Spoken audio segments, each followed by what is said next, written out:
భారతదేశంలో ఉన్న ఆ 8 శాస్త్రీయ నృత్యాలు, వాటి రాష్ట్రాలు, ఆ నృత్యాల్లో ఫేమస్ అయిన వాళ్ల పేర్లు, అమ్మో ఇవన్నీ గుర్తుపెట్టుకోవడం ఎంత కష్టమో కదా. కానీ అస్సలు కంగారు పడకండి, ఎందుకంటే వీటన్నింటినీ చాలా ఈజీగా సరదాగా గుర్తుపెట్టుకోవడానికి కొన్ని సింపుల్ మెమరీ ట్రిక్స్ మనమిప్పుడు చూద్దాం. సరే, ఈ కళారూపాల్ని మనం ఎలా నేర్చుకోబోతున్నామంటే ఫస్ట్ మనం మెమరీ టూల్ కిట్ చూద్దాం.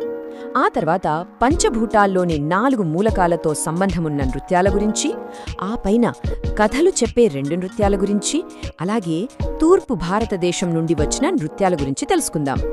చివర్లో వాటన్నింటినీ కలిపి ఒకే చోట ఒక క్విక్ రిఫరెన్స్ గైడ్లో చూసేద్దాం. ఓకే, మన మొదటి స్టెప్ మెమరీ టూల్ కిట్. అంటే కాస్త కష్టంగా అనిపించే సమాచారాన్ని కూడా సింపుల్ ట్రిక్స్, కొన్ని స్మారక వాక్యాలు, వాటిని మనం నిమోనిక్స్ అంటాం కదా, వాటితో ఎలా గుర్తుపెట్టుకోవచ్చో ఇక్కడి నుంచే మొదలు పెడదాం. నిజమే, ఈ కన్ఫ్యూజన్ చాలా కామన్. 8 నృత్యాలు, బోలెడన్ని పేర్లు, ఎలా గుర్తుంటాయి అనిపిస్తుంది. కానీ నమ్మండి, ఈ అనాలిసిస్ చివరికి వచ్చేసరికి అంత చాలా క్లియర్గా అర్థమైపోతుంది.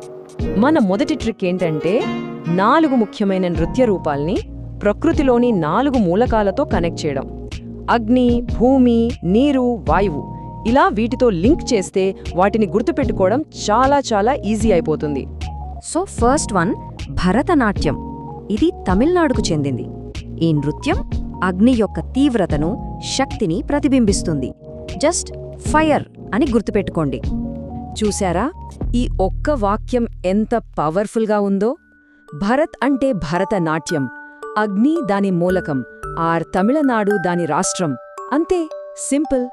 మరి ఇందులో ఫేమస్ ఆర్టిస్టుల పేర్లు ఎలా గుర్తుపెట్టుకోవాలి? దానికి కూడా ఒక ట్రిక్ ఉంది. సారాభాయ్ అనే ఈ ఒక కీవర్డ్ గుర్తుంచుకుంటే చాలు. ఎందుకంటే సారాభాయ్ కుటుంబం, అలాగే రుక్మిణీదేవి అరుండేల్ ఈ నృత్యంలో చాలా ఫేమస్. అద్భుతం కదా. సో భరతనాట్యం అనగానే మనకు గుర్తుకు రావాల్సినవి: రాష్ట్రం తమిళనాడు, ఎలిమెంట్ ఫైర్. ఇక ఎక్స్పోనెంట్స్ విషయానికొస్తే సారాభాయి ఫ్యామిలీ, రుక్మిణీదేవి అరుండేల్. సరే, అగ్ని నుంచి మనమిప్పుడు భూమి వైపు వెళ్దాం. ఆంధ్రప్రదేశ్కు చెందిన కూచిపూడి. ఇది భూమి యొక్క స్థిరత్వాన్ని, భూమితో మనకున్న సంబంధాన్ని చూపిస్తుంది. దీనికి మన మెమరీ ట్రిక్ ఏంటంటే, కూచికి ఆంధ్ర భూమి ఇష్టం. ఇక్కడ కూచి అంటే కూచిపూడి, భూమి దాని ఎలిమెంట్, ఆంధ్రప్రదేశ్ దాని రాష్ట్రం. ఎంత ఈజీయో కదా. ఇక్కడ ఇంకో సూపర్ ట్రిక్ ఉంది, అదే రెడ్డి రూల్. రాజారెడ్డి, రాధారెడ్డి, ఇలా చాలామంది కూచిపూడి కళాకారుల పేర్ల చివర రెడ్డి అని వస్తుంది. ఇది కూచిపూడి ఆర్టిస్టులను గుర్తించడానికి ఒక సూపర్ క్లూ లాంటిది. మన నెక్స్ట్ ఎలిమెంట్ వాటర్, అంటే నీరు. ఒడిషాకు చెందిన ఒడిస్సీ నృత్యం నీళ్లలాగే ఎంతో సున్నితంగా, ఫ్లోయింగ్గా ఉంటుంది. ఆ కదలికలు నీటి ప్రవాహాన్ని గుర్తుచేస్తాయి.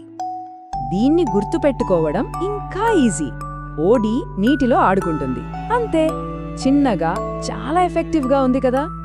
ఇక దీని కళాకారుల కోసం మన దగ్గర మోహా రూల్ ఉంది. అంటే మహాపాత్ర లేదా మహంతి అని పేర్ల చివర వస్తే వాళ్ళు ఎక్కువగా ఒడిసీ డాన్సర్లయ్యుంటారు. అలాగే సోనల్ మాన్సింగ్ కూడా ఈ నృత్యంలో చాలా ముఖ్యమైన వ్యక్తి. ఈ ఎలిమెంట్ సెక్షన్లో మన చివరి నృత్యం కేరళకు చెందిన మోహిని అట్టం. మోహిని అంటే మంత్రముగ్ధులను చేసే స్త్రీ అని అర్థం. ఈ నృత్యం కూడా అచ్చం గాలిలాగే ఎంతో తేలికగా, మనోహరంగా ఉంటుంది. సో మోహిని అట్టం గురించి సింపుల్గా చెప్పాలంటే, మన నిమోనిక్ మోహిని గాలిలో తేలుతుంది. దీని స్పెషాలిటీ ఏంటంటే మూవ్మెంట్స్ చాలా స్మూత్గా ఉంటాయి. ఎక్కడా సడన్ బ్రేక్స్ అంటే జర్క్స్ ఉండవు. గాలిలో తేలుతున్నట్టే ఉంటుంది. కనక్ రేలే, సునంద నాయర్ దీని ప్రసిద్ధ కళాకారిణి.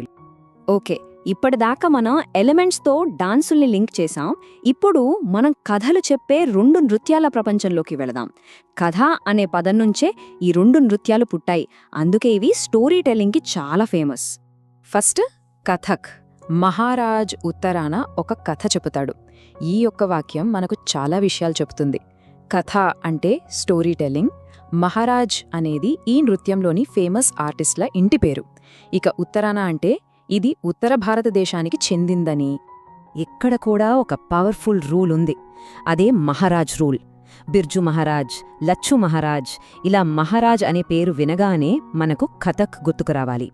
ఇంకో ఇంట్రెస్టింగ్ ఫ్యాక్ట్ ఏంటంటే, మన శాస్త్రీయ నృత్యాల్లో పర్షియన్ సంస్కృతి ప్రభావం ఉన్న ఏకైక నృత్యం ఇది. ఇప్పుడు కథాకళి. పేరు కథక్ని పోలియున్న స్టైల్ మాత్రం పూర్తిగా డిఫరెంట్. ఇది చాలా పవర్ఫుల్ డ్రమాటిక్ డాన్స్ డ్రామా. ట్రెడిషనల్గా దీన్ని మగవాళ్లే ప్రదర్శిస్తారు. కథాకళిలో ఫేస్ పెయింట్కి చాలా ప్రాముఖ్యత ఉంది. దీన్ని వేషమంటారు. ఇందులో ప్రతి రంగుకి ఒక అర్థం ఉంటుంది. పచ్చరంగు అంటే పచ్చ, మంచి పాత్రలను, బలాన్ని సూచిస్తుంది. నలుపు అంటే కరి, అడవికి చెందిన పాత్రలను సూచిస్తుంది. అలాగే గడ్డం స్టైల్ని బట్టి కూడా పాత్రలు మారిపోతాయి. ఇప్పుడు చూడండి, కేరళ నుంచే వచ్చిన ఈ రెండు నృత్యాల మధ్య ఎంత తేడా ఉందో. ఒకవైపు మోహినియాట్టం చాలా సున్నితంగా, సోలోగా మహిళలు చేసేది అయితే, మరోవైపు కథాకళి చాలా ఉగ్రంగా, డ్రమాటిక్గా, ట్రెడిషనల్గా పురుషులు చేసేది. సరే, కేరళలోని ఈ రెండు నాటకీయ రూపాల తర్వాత మన ప్రయాణం ఇప్పుడు తూర్పు భారతదేశం వైపు వెళ్తుంది. ఇక్కడ మనం మణిపూర్, అస్సాం నుండి వచ్చిన రెండు చాలా యునీక్ డాన్స్ స్టైల్స్ చూద్దాం. మణిపురీ నృత్యానికి మనం మెమరీ సెంటెన్స్. సోదరి మణులు, సింగులు మణిపూర్లో రాసలీల నృత్యం చేస్తారు. ఇది మనకు ఫేమస్ జవేరీ సిస్టర్స్ని, అలాగే గురు బిపిన్ సింగ్ని గుర్తుచేస్తుంది. సింపుల్గా చెప్పాలంటే, మణిపురీ ఆర్టిస్టులను గుర్తుపెట్టుకోవడానికి ఝవేరీ అండ్ సింగ్ రూల్ బాగా పనిచేస్తుంది. ఈ నృత్య శైలి చాలా అంతర్ముఖంగా ఉంటుంది. అంటే బయటకు చూపించడం కన్నా స్వీయ అనుభూతికి ఎక్కువ ప్రాధాన్యత ఇస్తుంది. ఇది ఎక్కువగా వైష్ణవ సంప్రదాయానికి సంబంధించినది. మన లిస్ట్లో లాస్ట్ డాన్స్ అస్సాం నుండి సత్రియా. దీనికి మన మెమరీ ట్రిక్, శంకర్ సత్రియాతో అస్సాంను అద్భుతంగా మార్చాడు. సత్రియ గురించి మనం గుర్తుపెట్టుకోవాల్సిన ముఖ్యమైన విషయాలు.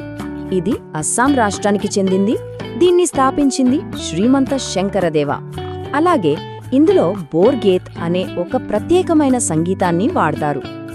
సరే, ఇప్పటిదాకా మనం నేర్చుకున్నదంతా ఇప్పుడు ఒకే చోట చూసేద్దాం. ఇది మనకొక క్విక్ రెఫరెన్స్ గైడ్లా ఉపయోగపడుతుంది. చూసారా, మనం నేర్చుకున్న మెమరీ హ్యాక్స్ అన్నీ ఇప్పుడు ఈ ఒక్క టేబుల్లో ఉన్నాయి.